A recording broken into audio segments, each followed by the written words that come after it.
Hello everyone and welcome back to the channel. Today we're going to talk about the 1970s, a time near and dear to my heart. I grew up in the 70s pretty much, graduated high school in 79, so all my teenage years were in that time period. Saw a lot of changes, but before we get into all that, please like and subscribe. I know my last couple of videos have been painfully long, so give me another chance. Don't go unsubscribing. The 70s began as a continuation of the 60s, obviously. There was still a lot of public discord, a lot of protest about the Vietnam War because we were still in the thick of that. The ERA, the Equal Rights Amendment, had a lot of steam because it was very much on everybody's mind in pop culture as well. Hippie movement was still pretty much around and would be until probably 74, 75, I think. Kind of died out for the most part. Society was finally starting to get a handle on integration. Rock bands were starting to integrate. Sly and the Family Stone for one, Jimi Hendrix for another, who had started in the 68 with an integrated band, or 7 with an integrated band. So that had been around for a while. Sports were more and more integrated. As far as style, everybody was still wearing the hippie apparel. There was still afros out to here, platform shoes, bell bottoms, all that.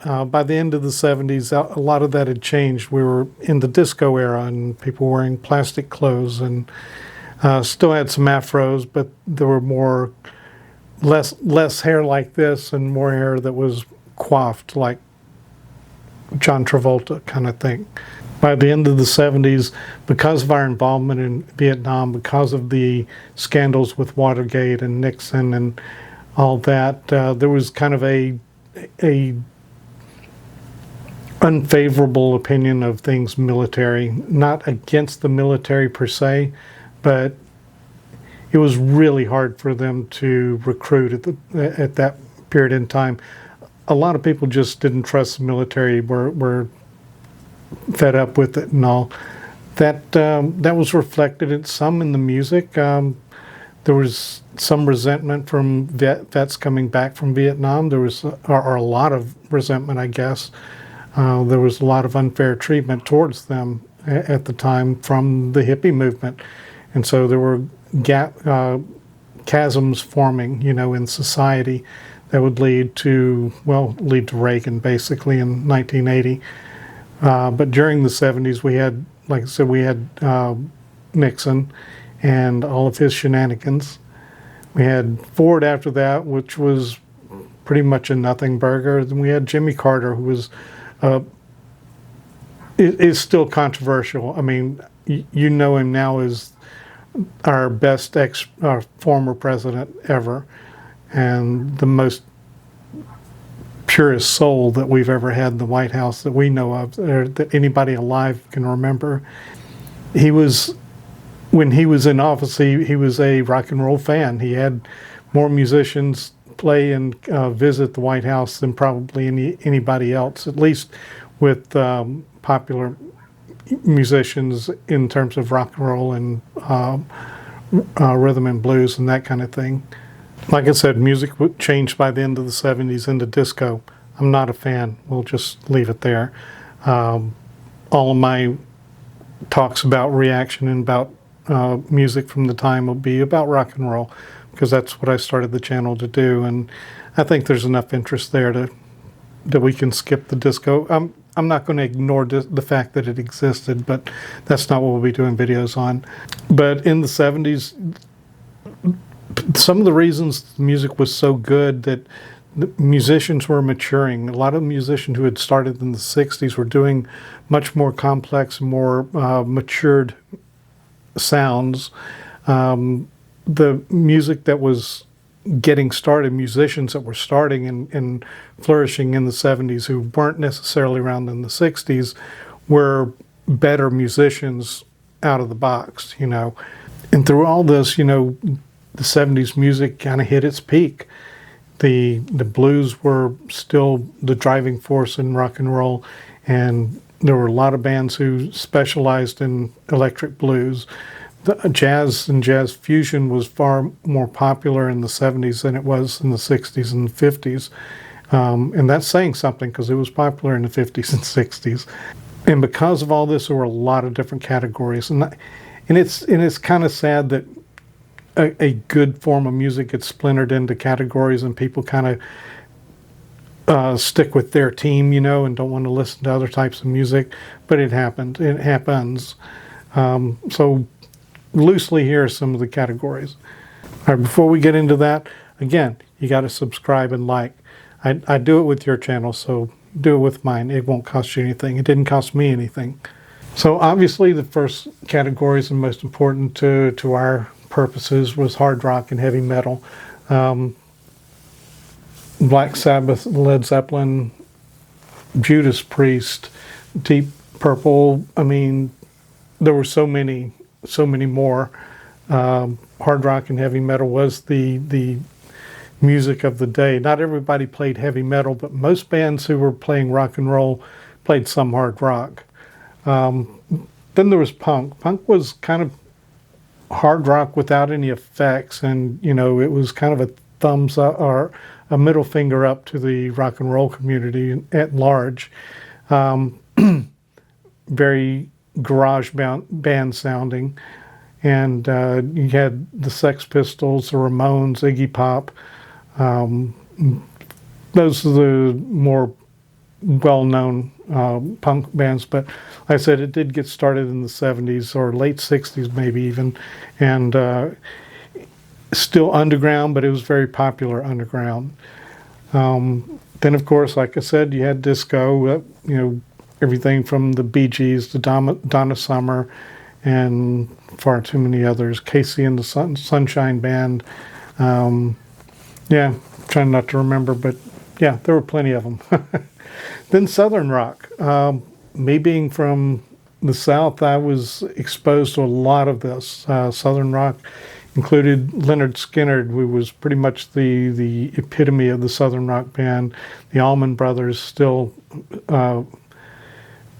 unbelievable music coming from these guys. Johnny Winter, who was probably my favorite blues guitarist.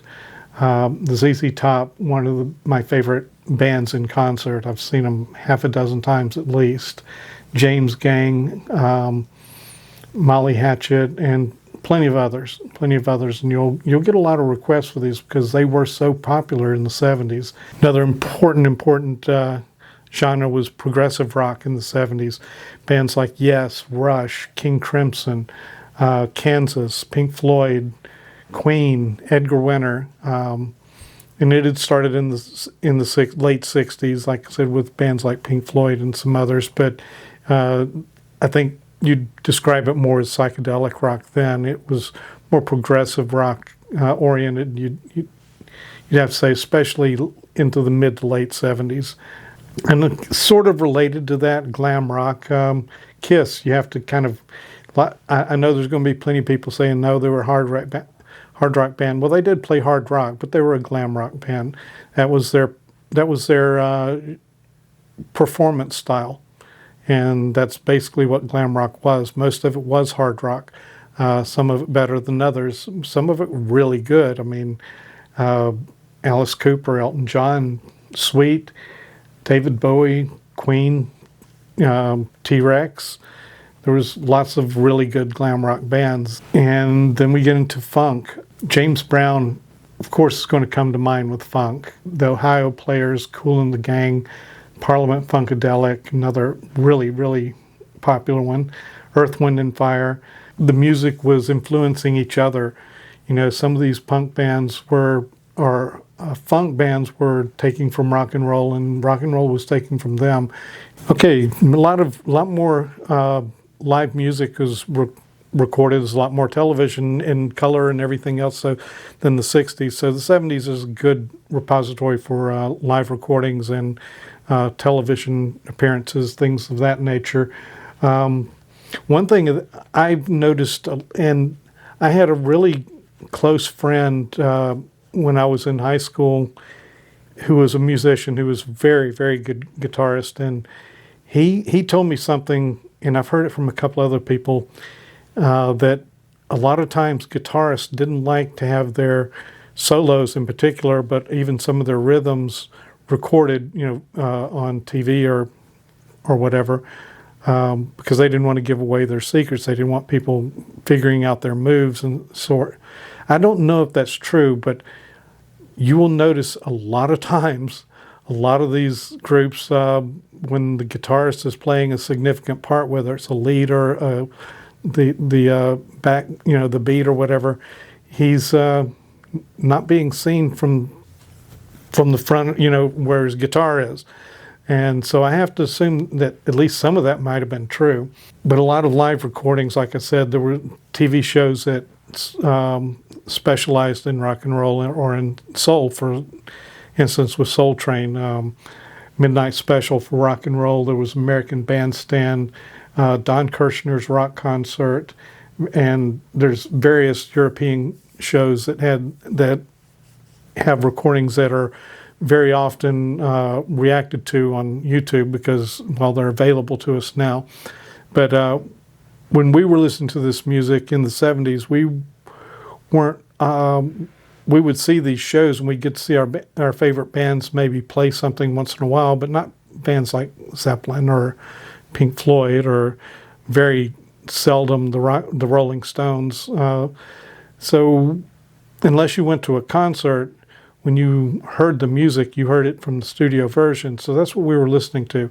And that's why I always encourage you to listen to the studio version of something before you go to the live recordings. There are exceptions.